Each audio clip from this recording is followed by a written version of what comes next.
Good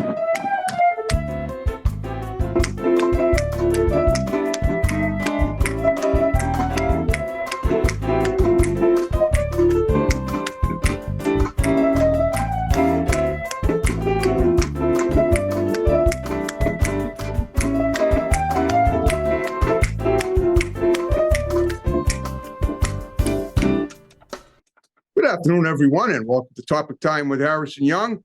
Late August. It's my last show, next to last show of August. What a year it's been for the show. We're back at Area 58. We're doing a Zoom show to Vermont for the first time ever. Yes, we've done Zoom shows to a lot of places, but this is actually the first time that I've contacted someone from my northwest neighbor of New England and from the state of Vermont, the Green Mountain State. But before we get to him, I'm going to read these incredible underwriters, and then we will commence per usual. So we've got some new ones. We've got Carver Jewelers, Ronald Aaron Lyle, Delano Goldsmiths here in Carver, right here in the building. We got New England Floorscapes in Middleborough. We got the Hanover House of Pizza in Hanover. They make great Sicilian pizza, Greek salads. We have great people working there and deliver. We got a new one, Curtis Cock here in Middleborough. We got Rodney's Kitchen in Halifax. We got Tom Otto in Middleborough. We got Bulldog Sports Cards in Middleborough. We got Crazy Axes Rec Center in Hanover. We got the Cornerstone Barbershop in Pembroke. We got good old Dave's Automotive right here on Route 58 up the road in Hanson. We got Salon Giovanni in Marshfield. We got Pembroke Radiator in Pembroke. We got Carver Vape and Smoke in Carver. We got McGee Annex Used Cars in Rockland. We got Genuine's Inspection in Middleborough. We got Kingston Auto Body in Kingston. We got the Gunrunner LLC, the Second Amendment Freedom Store in Middleborough. We got the Auto Shop in Hanover. Thanks, Ed Rooney. And we got DNS Auto Works and Collision Specialists also right up the road here on Route 58 there in Abington. So I want to thank you guys very much. And now I'm going to introduce a very easy name to remember. Bonnie Smith, is it? Yeah, that's right. Yeah, you can't misspell that. That's pretty easy. Yeah, I can't. Some people might. Although I might on a high day. I might on a day when I used to get high, but I don't have to do that anymore. High on life now. Almost clean from other stuff from 44 years, as it will be on September 2nd, which is just coming up in a few days. But we're here to talk about your history. You look like a very colorful dude. You're wearing a colorful shirt, and you have a very colorful library behind you. So are you at home there? Is that your house? Well, yeah. So yeah, I mean, so I got the books behind here, but you know what? We want to talk about also. We also want to talk about, Harrison, the magic of television, because I can easily be behind comic books if I want to do that. So I can easily be behind board games. So I picked the books. So the books is good. So I'm behind books right now. So usually that's a green screen. Yeah, isn't that cool? Okay. That's great. Okay, yeah. One of my other locations, I use the green screen every week. Here, I just like the brick backdrop that you see behind me, which is pretty cool. Right. I like the diversity because I do the show at 3 different stations, and I like the fact that they're all different. Because we all love diversity because that's what makes the world less boring.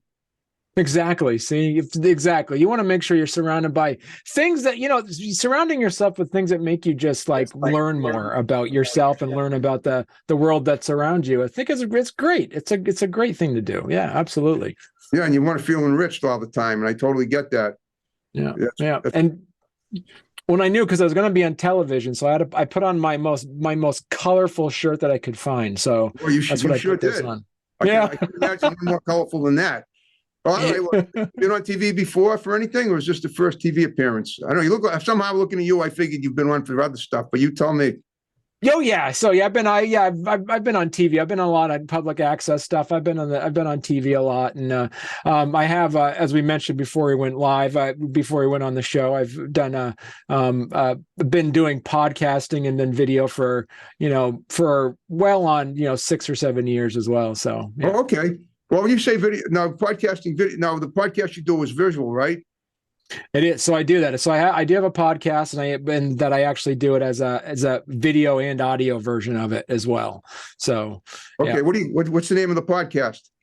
So long story short. So I know we have 30 minutes, but I promise you, Harrison, you won't have to pull out questions from me because I'll be more than happy to keep talking. I'm sure you will.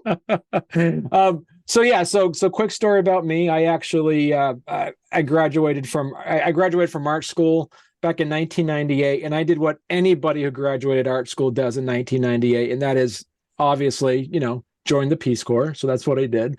So I joined the Peace Corps. What art school did you go to? Webster University. It's in St. Louis, Missouri. So Okay. yeah.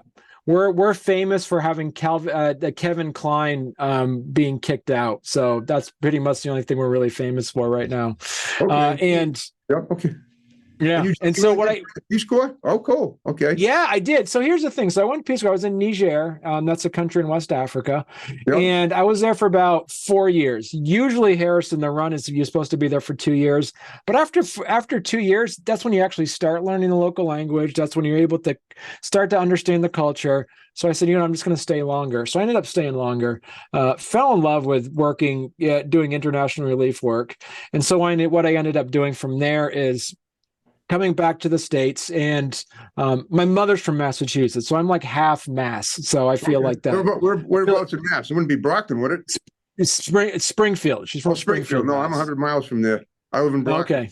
Yeah. Yeah, you're in Brockton. Yeah. So I'm not in Brockton now, but that's where I live. Yes. Okay. All right. Yeah. And then I have part of some of my other families from Billerica, Mass. So that's I love that town.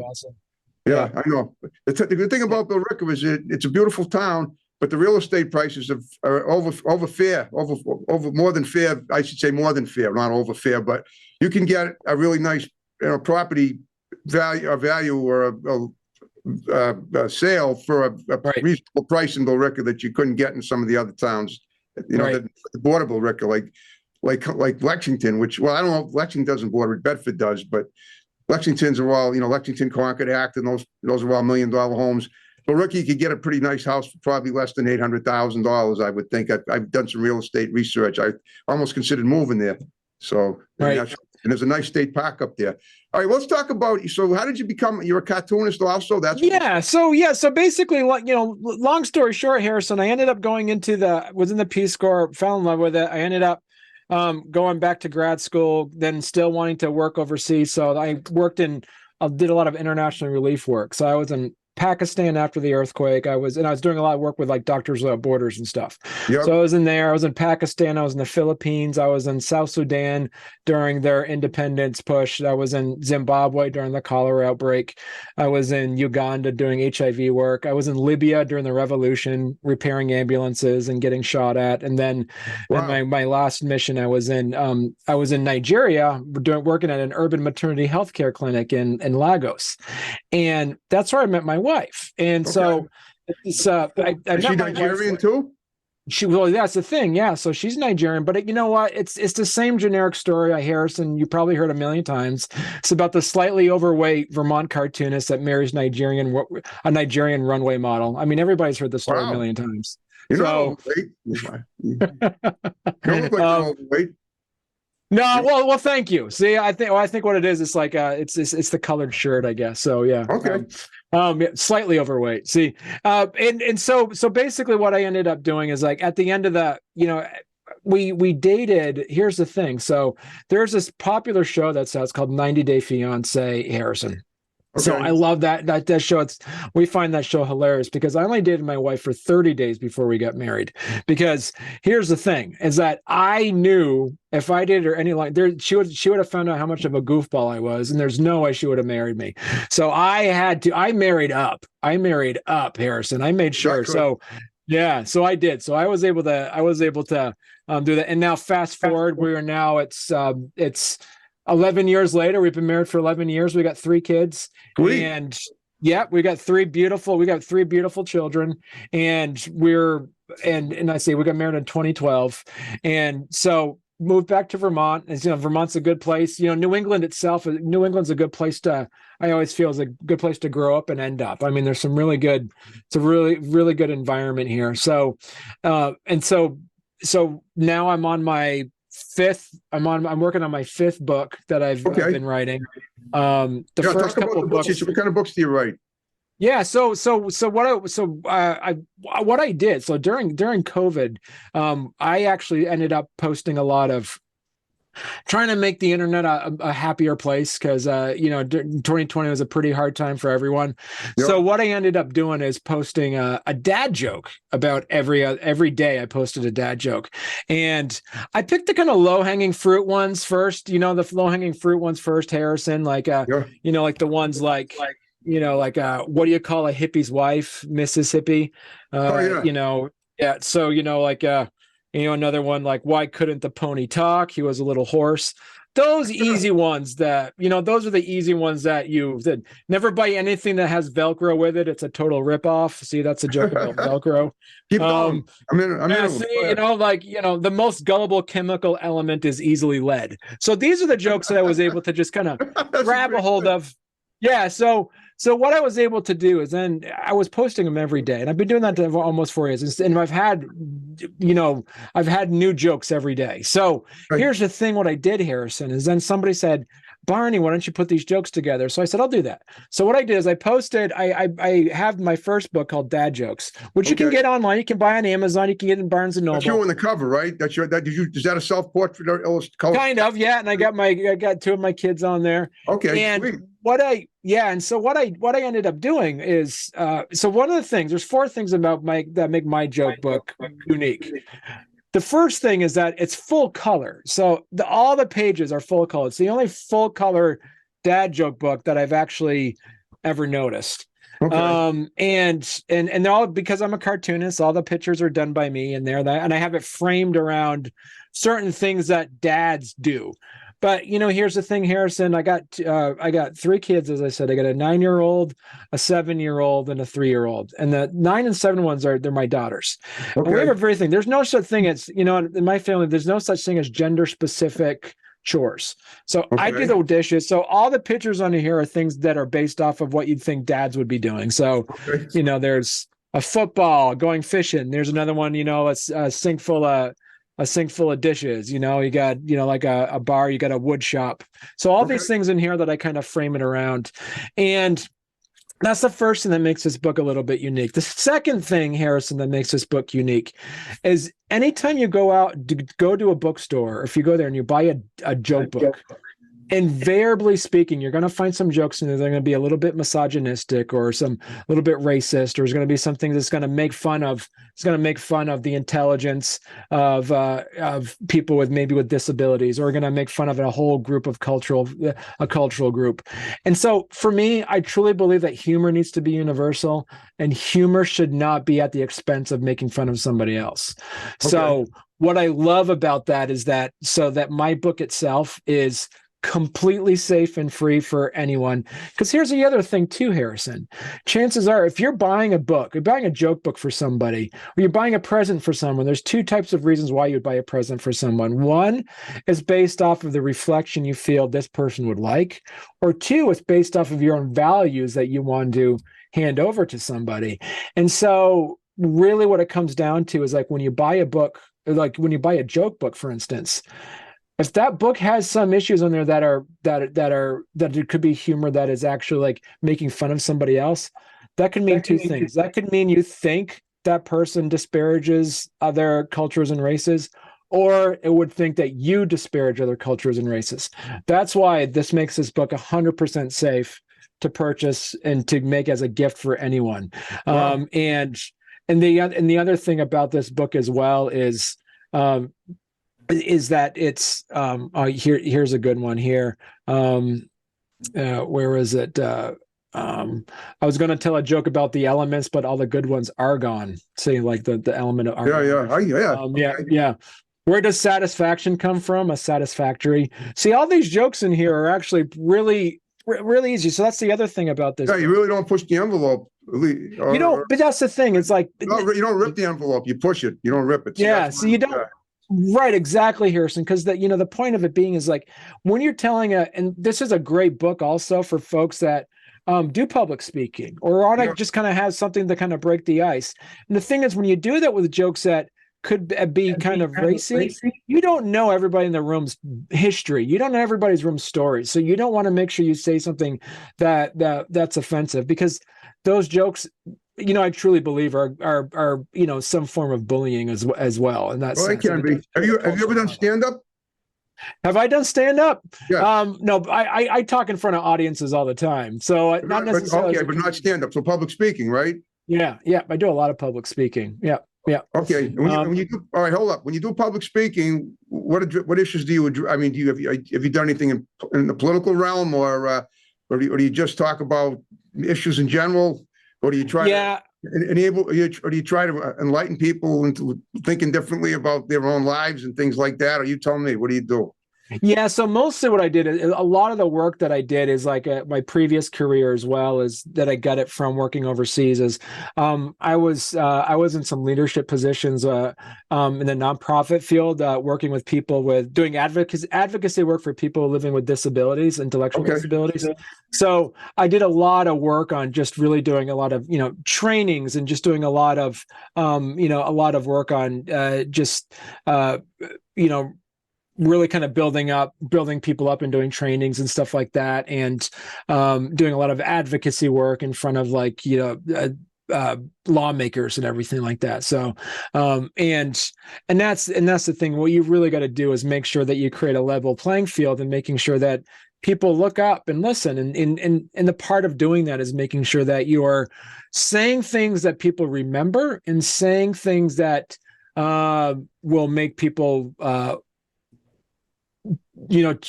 pay attention. And that's a huge point of it, I believe, as well. But thank you for the question, Harrison. That's a good question. Thank you. And thank you had acknowledging your question. Yeah. So I mean, and so the other piece about it, the third thing about this book is that, so Harrison, I love old time radio. I listen to old time radio all the time. I listen to Jack Benny. I listen to George Burns and Gracie Allen. Or something. How do you get old time radio now? Yeah, on the internet. Oh yeah, I listen to George Burns, Gracie Allen, Jack Benny, all that stuff. I listen to Charlie McCarthy. Jack Benny was way before his time. He was a brilliant comedian. He was hilarious. I love his. What about Jimmy Durante? You a big fan of him?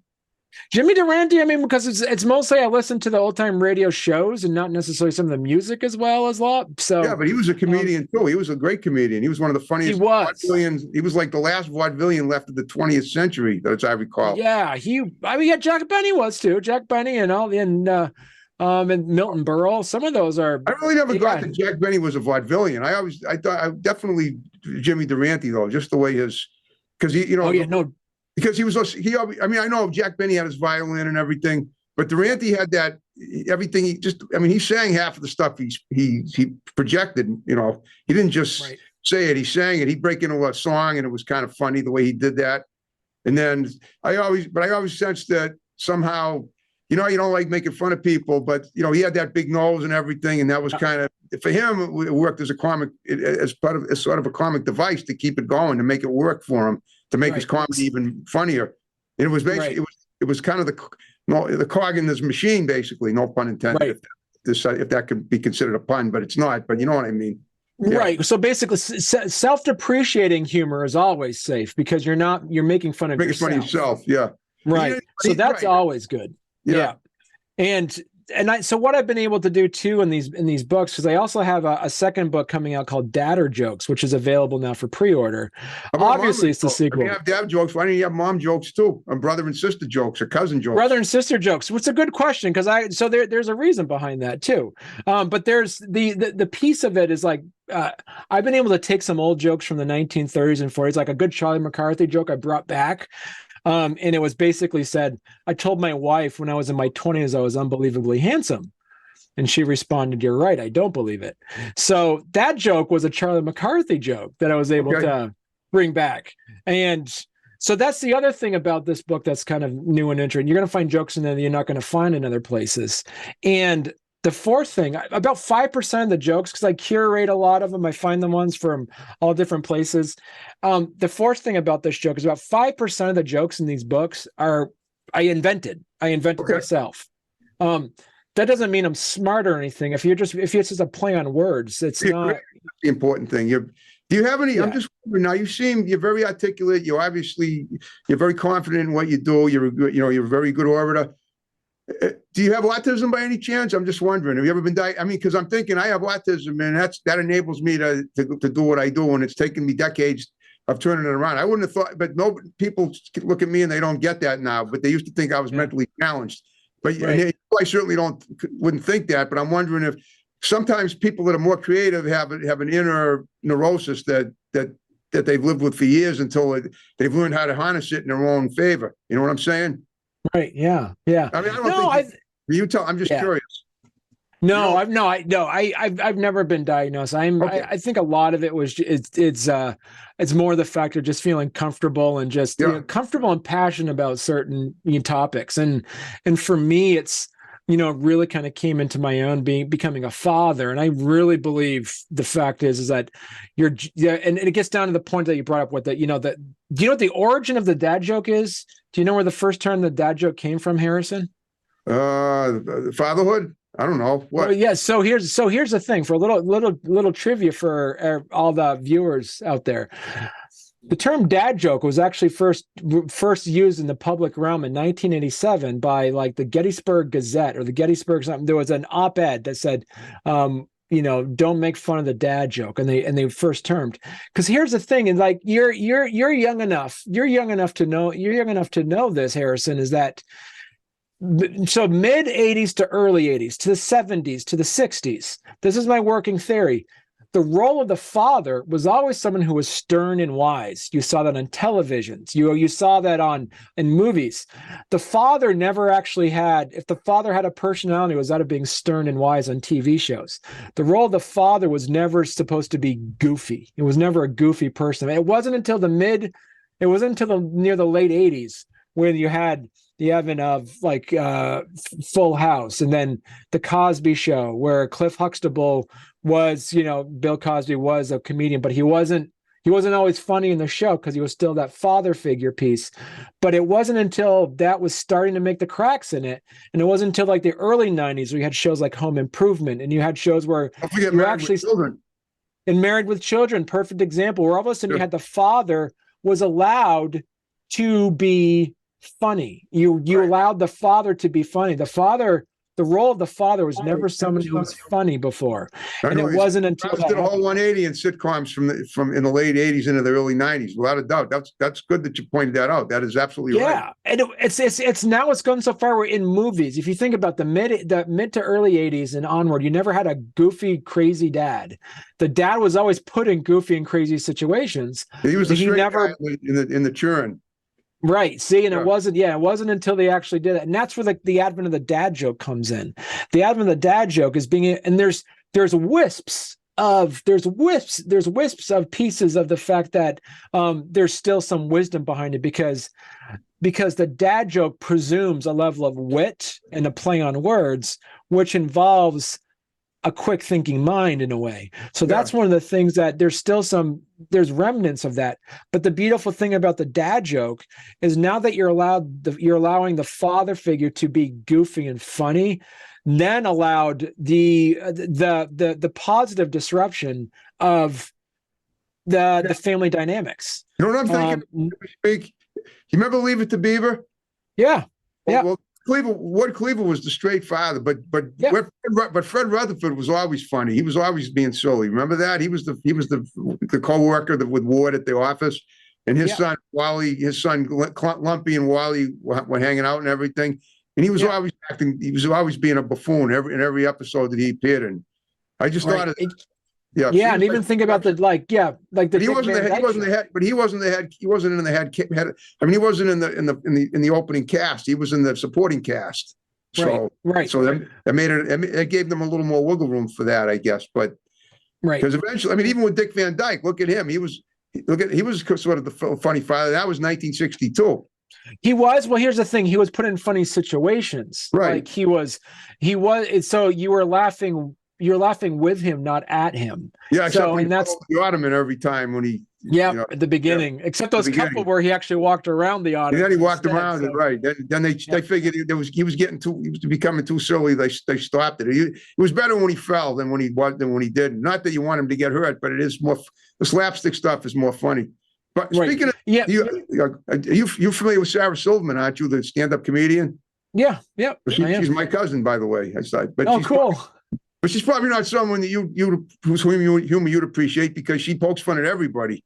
Right. Well, I mean, Yeah. there's, like I said, there's the point of, like I said, the point of humor is, I believe it's a point of actually bringing people together and not tearing people apart. So, and there's a place for that. There's a place for humor. Like, Sarah Silverman, I think she's a brilliant comedian. And some of the things she talks about is also there is a level of, almost, release and therapy about it. Because sometimes you want to just, her father used to swear around her when she was a baby, and he loved her. You know how babies mimic their parents, and he loved the fact that she'd copy everything he said, and I guess it turned out to work out right for her career. he just passed, by the way, a few months ago. But, yeah, but I mean, he was, I used to see him. He used to come to a lot of my mother's birthday parties. But guess what? Now, Bonnie, we're now under 5 minutes. I hope we had a very enlivening discussion. See, look at that. Look at that. See, look at that, Harrison. I told you it would be hard. It wouldn't be hard for you to pull anything out. No, you made it easy. All right. So what I want you to do in the remaining time is just look at. You did have fun with me, right? Of course. Yeah. Ask good questions. All right. Look at your unit there. Give a few shouts out to people that are going to see the show, and then we'll wrap the show up with my snap and the way we began it. So go ahead. Perfect. Oh, so you can find my work. Go to storycomic.com is the best place you can know. You can see all of my books are on there. I got all my books on there. My sequel book, Dadder Jokes. It's available for order now, and it's actually really cheap compared to what it's going to be available after that pre-order comes out. So definitely check that out. And it's a great present for anybody. You will win presents if you buy the Dad Joke book. You are going to win presents. Everybody's going to love you for that. Yes. Oh, actually, no, you're going to win the game of, like, compared to everybody else giving. You mean you're going to win popularity? Is what you're saying? Oh yeah. You will win. You will win. Absolutely. Okay. No, those jokes were pretty funny that you started with. They're very, the cornier the better. Nothing wrong with that. See, exactly. Yeah. Like I woke up this morning and saw my kitchen sink. That kind of thing. Right. See. Yeah. Right. Exactly. All right. Well, is there anything coming up on the horizon for you that you might have forgotten that you might want to mention before we wrap it up? If not, I would say, that my sequel book, Dadder Jokes, is available for order now. So click on the link at storycomic.com, and it's right there, and you can click on it and you can pre-order your copy, and it'll be available probably next month. So, yeah.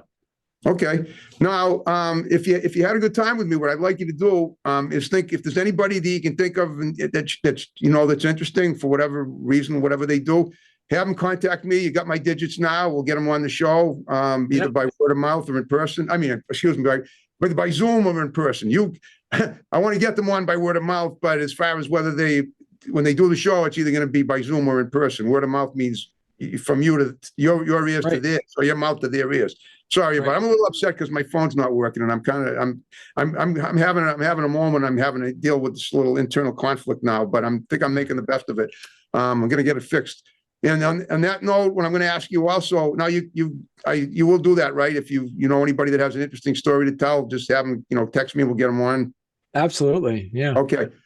The last thing I'm going to ask you to do is once we wrap the show up, my tech guy will take a picture, and are you on Facebook? I am, of course. Yeah. I'll send you a friend. He's going to take a picture. I'm going to send you a friend request, and then I'm going to tag you in the picture once you accept it, if that's perfect. Okay. Okay. Yeah.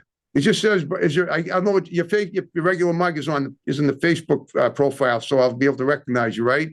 Yeah, absolutely. Yeah. Okay, because you have a unique look. All right, Mr. Bonnie Smith, you did a great job with me. Are you ready to wrap the show up the way we began it? Absolutely.